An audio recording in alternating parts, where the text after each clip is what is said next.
Hello everyone, this is R.S. Miller at the endtimenews.org and today is April 25th, 2014. Ukrainian government says Russia wants World War III. Kiev ready to fight. Today, Friday, April 25th, Ukraine Prime Minister Arseniy Yatsenyuk accused Russia of wanting to start World War III. Yatsenyuk made the accusation during a live interview on Ukrainian television. He said that a military conflict in Ukraine will lead to conflict in Europe. He made mention of how the world has not yet forgotten about World War II, but the Russians already want to start World War III. It's also being reported that Ukraine's foreign minister stated that Ukraine's people and army are ready to do this. Ukraine will confront Russia, defending our land and defending our territory. The foreign minister was making reference to Russia's military exercises on Ukraine's border. In the report, he said in essence that if Russia invades Ukraine, we will now fight Russian troops. Yesterday, U.S. Secretary of State John Kerry made remarks during a press briefing at the State Department. He commended the Ukraine government for taking immediate steps to de-escalate the crisis according to the deal reached in Geneva about a week ago. He also stated that Russia has refused to take a single concrete step in the right direction. Secretary Kerry accused the so-called pro-Russian activists in Ukraine of actually being Russian soldiers. He said, Russian leaders are making increasingly outrageous claims to justify their action, that the CIA invented internet in order to control the world, or that the forces occupying buildings, armed to the teeth, wearing brand new matching uniforms and moving in disciplined military formation are merely local activists seeking to exercise their legitimate rights. That is absurd, and there is no other word to describe it, Kerry said. He went on to say, the window to change course is closing. President Putin and Russia face a choice. If Russia chooses the path of de-escalation, the international community, all of us, will welcome it. If Russia does not, the world will make sure that the cost for Russia will only grow. And as President Obama reiterated earlier today, we are ready to act. Friends, I suggest you watch the video of Secretary Kerry's remarks, which I've included within this video. It's about 16 minutes long, but it's very interesting and informative. And if I'm reading it correctly, war with Russia may in fact be in the very near future, perhaps even within days. However, these are the last days, and as usual, there is a link in the box below to a prayer of salvation. Pray it with a sincere heart, and you will be saved. May God bless you and yours. It has now been a week since the United States, the European Union, Russia, and Ukraine met in Geneva. We did so after a phone call between President Putin and President Obama in which both leaders expressed a desire to avoid further escalation in Ukraine. We met in Geneva with a clear mission: to improve security conditions and find political solutions to the conflict threatening the sovereignty and unity of Ukraine. And right there in Geneva, EU High Representative Ashton and I made clear that both Russia and Ukraine had to demonstrate more than good faith. They needed to take concrete actions in order to meet their commitments. The simple reality is you can't resolve a crisis when only one side is willing to do what is necessary to avoid a confrontation. Every day since we left Geneva, every day, even up to today, when Russia sent armored battalions right up to the Luhansk Oblast border, the world has witnessed a tale of two countries with vastly different understandings of what it means to uphold an international agreement. 1 week later, it is clear that only one side, one country, is keeping its word. And for anyone who wants to create gray areas out of black, or find in the fine print crude ways to justify crude actions, let's get real. The Geneva Agreement is not open to interpretation. It is not vague. It is not subjective. It is not optional. What we agreed to in Geneva is as simple as it is specific. We agreed that all sides would refrain from violence, intimidation, and taking provocative actions. We agreed that illegal groups would lay down their arms and that in exchange for amnesty, they would hand over the public buildings and spaces that they occupied.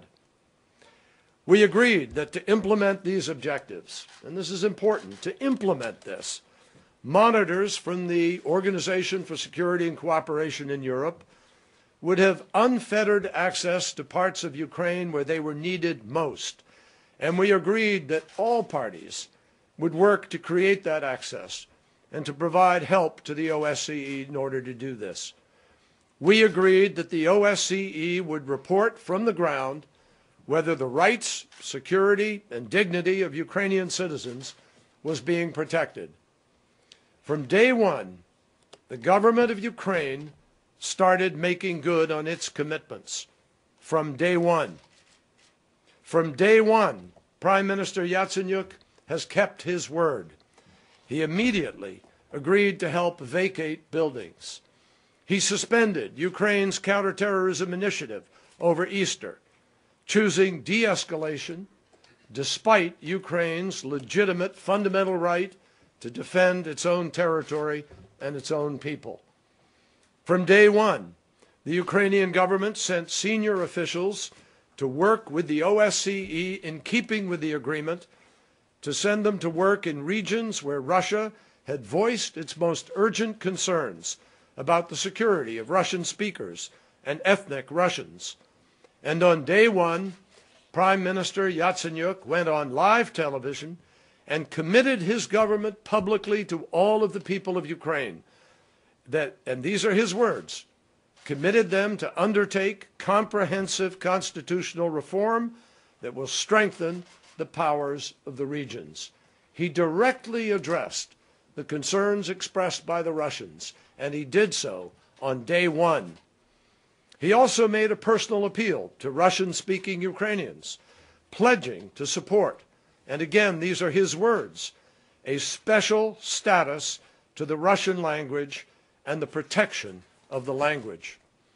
And in keeping with his Geneva commitments, Prime Minister Yatsenyuk has publicly announced amnesty legislation, once more in his words, for all those who surrender arms, come out of the premises, and will begin with the Ukrainian people to build a sovereign and independent Ukraine. That is a promise made by the interim government to the people of Ukraine.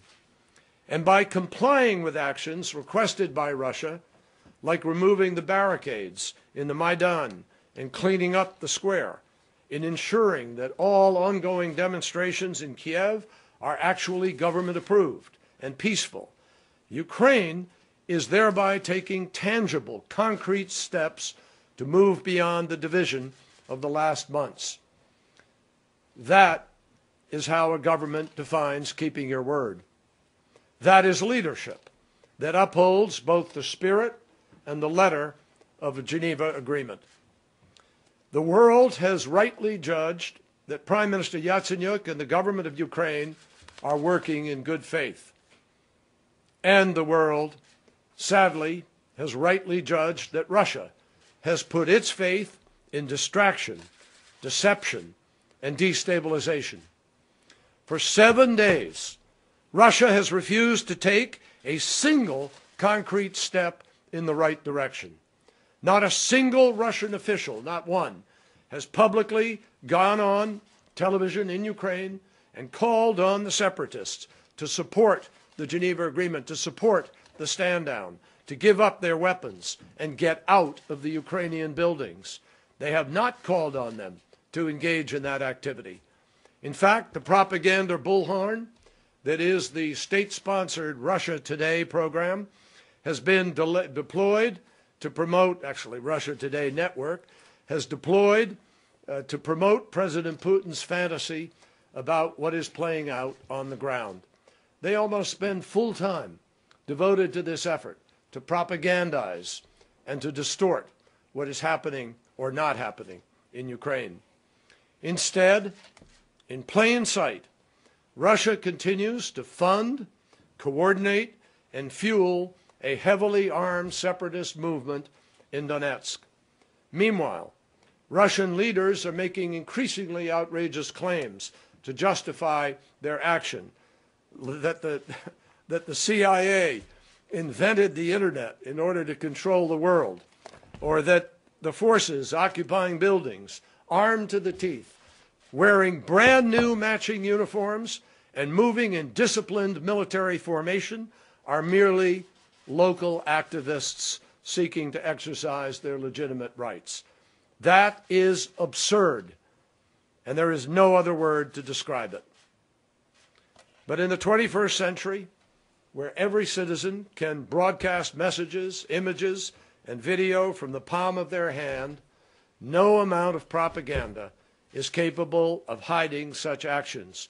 No amount of propaganda will hide the truth, and the truth is there in the social media and across the pages of newspapers and in the video of televisions for all of the world to see. No amount of propaganda can withstand that kind of scrutiny today. The world knows that peaceful protesters don't come armed with grenade launchers and automatic weapons, the latest issue from the Russian arsenal, hiding the insignias on their brand new matching military uniforms, and speaking in dialects that every local knows comes from thousands of miles away. The world knows that the Russian intelligence operatives arrested in Ukraine didn't just take a wrong turn on the highway. In fact, we have seen soldiers wearing uniforms identical to the ones Russian soldiers wore in Crimea last month. As international observers on the ground have borne witness, prior to Russia's escalation, there was no violence. There was no broad-scale assault on the rights of people in the East. Ukraine was largely stable and peaceful, including in the South and the East. Even as we were preparing to meet in Geneva, we know that the Russian intelligence services were involved in organizing local pro-Russian militias. And during the week leading up to the Geneva meetings, separatists seized at least 29 buildings. This is one more example of how Russia is stoking the very instability that they say they want to quell. And in the weeks since this agreement, we have seen even more violence visited upon Ukrainians. Right after we left Geneva, separatists seized TV and radio stations that broadcast in the Ukrainian language. The mayor of Slavyansk was kidnapped the very day after the parties committed to end the violence and intimidations. 2 days ago, one journalist was kidnapped and another went missing, bringing the total number of kidnapped journalists into the double digits. That same day, 2 dead bodies were found near Slavyansk. One of them was a city council member who had been knocked unconscious and thrown in a river with a weighted backpack strapped to him. The government of Ukraine has reported the arrest of Russian intelligence agents, including one yesterday who it says was responsible for establishing secure communications allowing Russia to coordinate destabilizing activities in Ukraine. And then just this morning, separatist forces tried to overrun another arms depot.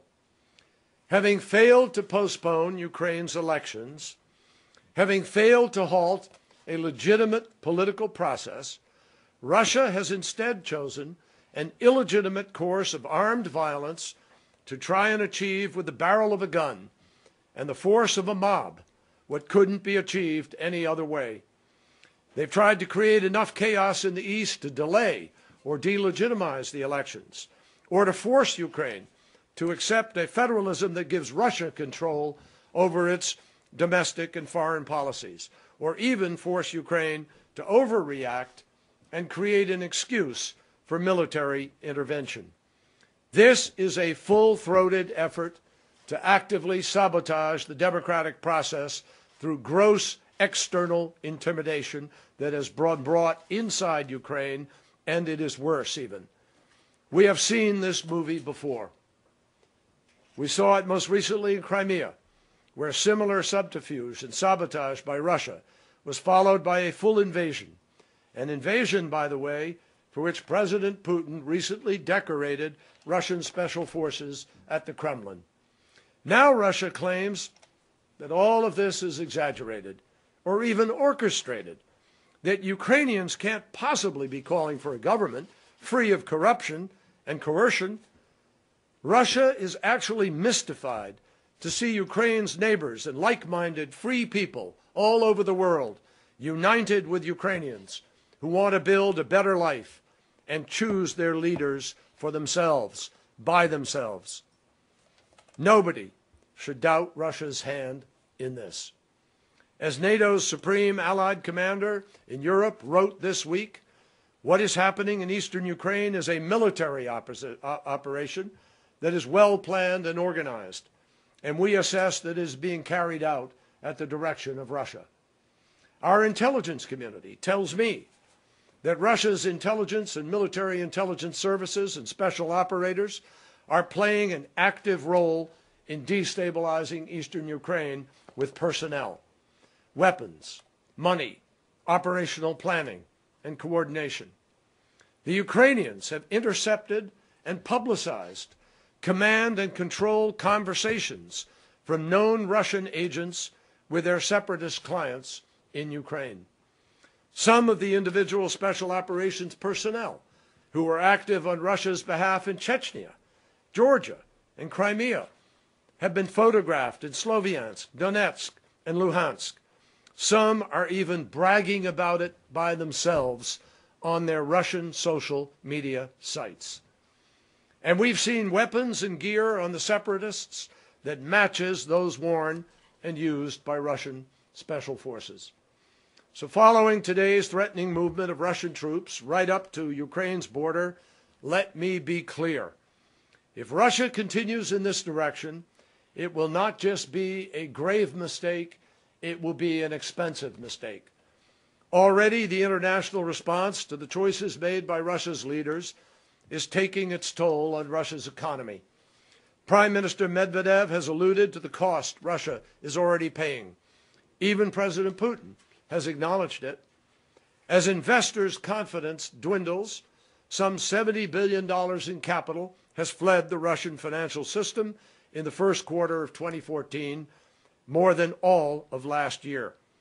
Growth estimates for 2014 have been revised downward by 2 to 3 percentage points, and this follows a year in which GDP growth was already the lowest since 2009. Meanwhile, the Russian central bank has had to spend more than $20 billion to defend the ruble, eroding Russia's buffers against external shocks.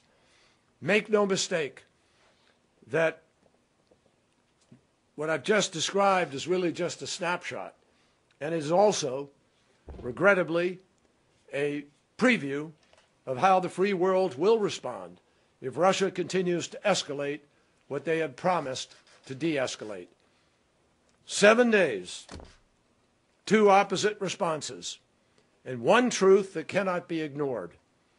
The world will remain united for Ukraine.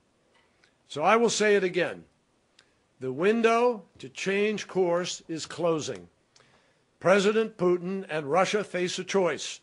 If Russia chooses the path of de-escalation, the international community, all of us, will welcome it. If Russia does not, the world will make sure that the costs for Russia will only grow.